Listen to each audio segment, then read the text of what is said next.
Former Speaker of the House Kevin McCarthy, sir, good morning to you. Tom Homan is the news of the moment. Here he was a bit earlier today in a specific question after this. To the folks out there in America that voted for this, that want mass deportations because they saw a mass invasion under Joe Biden, what would you say to them? I want this to be a positive thing we're doing here today. I also want to remember the politicians are continually attacking us.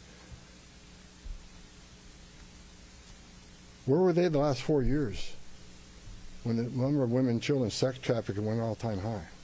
Where were they when 250,000 Americans died from fentanyl coming across the border? Make this country safe again, and that's what we're doing. But my 2.5 days up here, we made a lot of progress. So what do you think? Did he move the meter? Did he change the conversation? Did he advance the issue that would be satisfactory enough for those who are about to vote in the Senate? Well, no, the Senate's a different situation. Has he de-escalated? Has he showed his professionalism the 40 years? Remember, Tom is highly respected on both sides of the aisle. He worked for President Obama. He worked for President Trump. He is a public service, and this is what he cares about. He knows how to do the job. You look at the meetings that he's already had. It de-escalated with some very strong Democrat liberals who don't want to do anything, but they looked where their city has come. Now, Democrats have a little advantage here. They have united. They're at a timetable here. I think what's going to happen, they're going to get 5 of those 6 bills through. They're going to hold up Homeland to negotiate later. You're going to have a short shutdown because the House is not in and the deadline's going to hit on the 30th. So whatever change they make would have to go back to the House.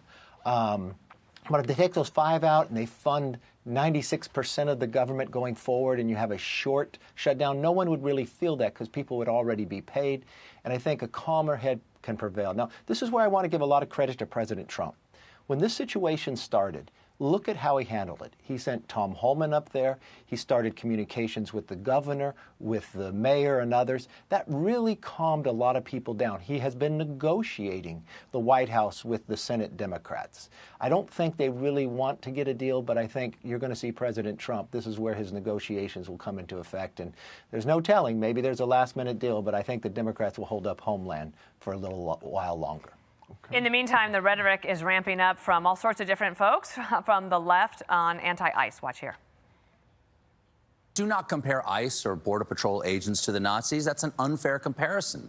The Nazis were willing to show their faces. They're blatantly murdering U.S. citizens, detaining 5-year-olds. This is a fascist government. He has governed with malice and used ICE agents to terrorize our cities. Law enforcement will prosecute you for kidnapping, battery, assault, murder. They're an ICE agent, bring some X-Lax and put it in their drinks. Hey, so they're gonna kill us anyway, so I think maybe we should just mob them.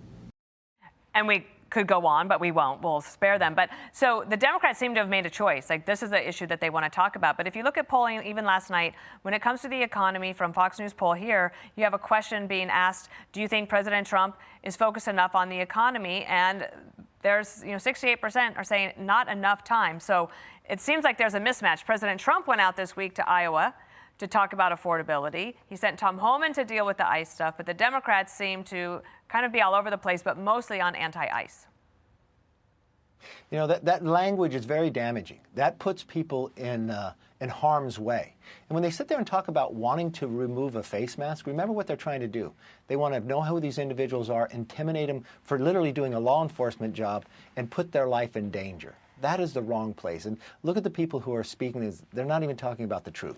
Now, there's polling that you're seeing about the economy. That is really lagging where the economy is. And this is what the election is going to be about. It's going to be about the economy and health care. But President Trump has lowered gas prices. You watched with the bill passed last Congress. That is going in effect in the tax provisions. You're looking at the investments coming in. It's going to constantly improve, but it's how people feel about it. So we'll always lag a little bit behind. But I think at this cabinet meeting today, you're going to hear the president talking a lot about the economy. And this is the one thing I will say. maybe the polls show that because the president works on so many items, they're not seeing really everything that he's doing in the economy. And when something rises up like it did in Minneapolis, that overtakes the good things that have been happening in the economy. All right, that's going to start a little later this hour, 11 o'clock Eastern. Thank you, sir, for coming on. Kevin McCarthy. Nice to see you. Thank you.